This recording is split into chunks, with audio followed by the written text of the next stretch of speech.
Hello everyone and welcome back to another math video. Today we're going to be looking at how do you multiply exponential and algebraic expressions. So similar to this problem you see up on the screen. Just a reminder, this is the full length lesson, so we're going to go step by step with a bunch of examples. If you'd like the short version, where we just go through the main ideas pretty quickly, I will link that in the description below.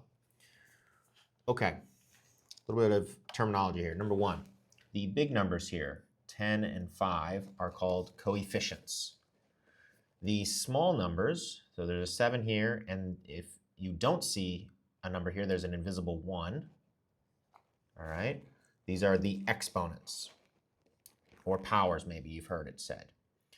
And last thing to talk about is the parentheses right next to each other means there's an invisible multiplication symbol in the middle. All right, so we're multiplying, and now here's how this works.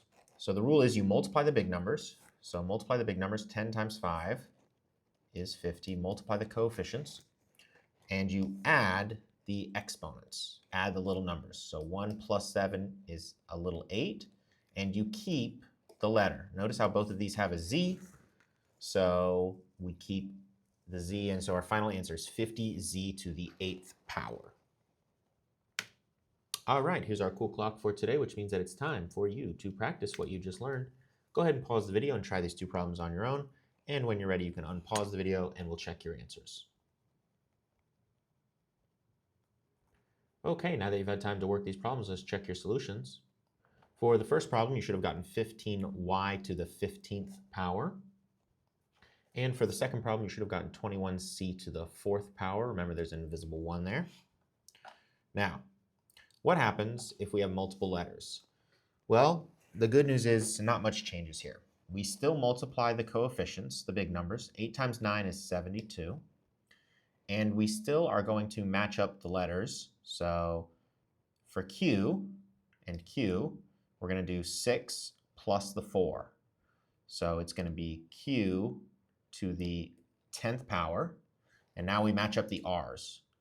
So this is R to the 7th, and this is R to the 1st power. So we're doing 7 plus 1, which is R to the 8th. Okay, so more letters, just follow the same process though, just match them up. All right, let's practice what you just learned. Go ahead and pause the video and try these two problems on your own. And when you're ready, you can unpause the video and we'll check your answers. Okay, now that you've had time to work these problems, let's check your solutions. For the first problem, you should have gotten 4a to the 3rd power, b to the 16th, c to the 9th. And for the second problem, you should have gotten 36, r to the 10th, s to the 8th, t to the 9th. All right, that is it for today. I hope you all have a good morning, good afternoon, good evening, and good night.